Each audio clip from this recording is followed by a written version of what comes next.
Coming up to the stage is Mulkey.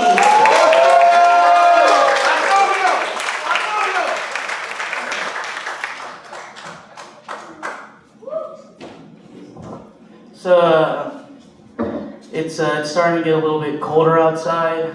I'm starting to struggle with seasonal depression.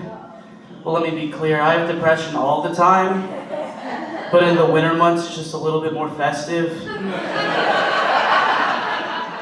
But it's true, I do have depression, but it's cool, you know, it's under control, which is just depressed person talk for at least I'm happy when I'm asleep.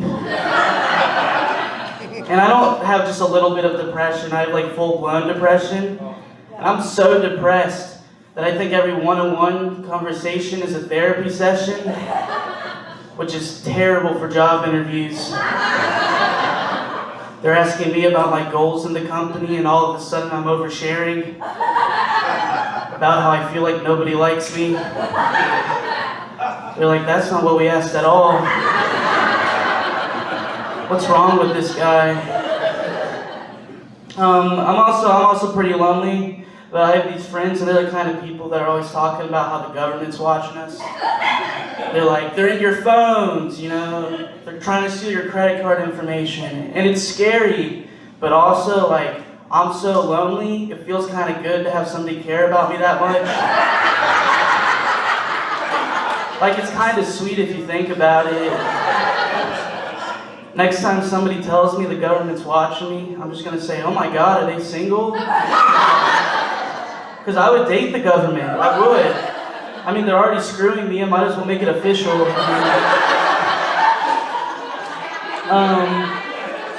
A lot of people are influenced by movies. Like the first time they see The Karate Kid, they're like, I'm gonna be a karate master. Or the first time they watch The Shape of Water, they're like, I'm gonna go have sex with a fish. I had something similar happen, except it wasn't with Karate Kid, it was with Step Up 2, The Streets. The first time I saw Step Up 2, I was like, that's it, I'm gonna be a break dancer. Started looking at break dance moves, and like, I can't dance, like that's the joke. Like, I don't know if y'all are thinking, is this guy about to spin on his head or something? Like, no, I can't dance.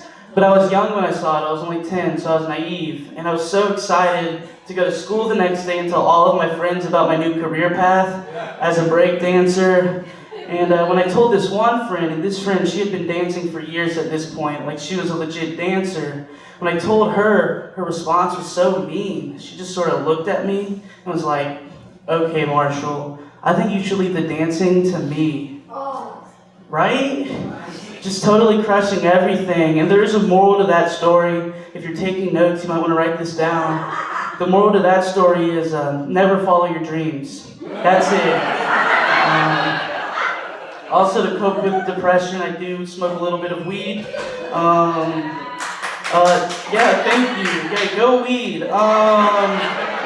Whenever I talk to people about smoking weed, they always ask me if I get paranoid. And I don't get paranoid. I got paranoid once, and it was for a good reason. I was all alone, it was at night, and I was high. And I get a call on my phone, and when I check caller ID to see who's calling, it says that I'm getting a call from me. Like it says Marshall Mulkey, it has my phone number exact. And maybe I've just seen one too many horror films, but I was like, oh my God, am I gonna die? And while I was paranoid, I was still high, so I was very chill about it, like, whatever happens, happens. But I answered the phone,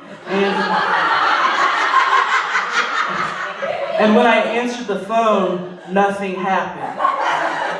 I didn't say anything, the person on the other end didn't say anything. So then I came to a conclusion that I was getting a call from me in an alternate universe where I'm also high and just as terrified. Thank you, that's all I have.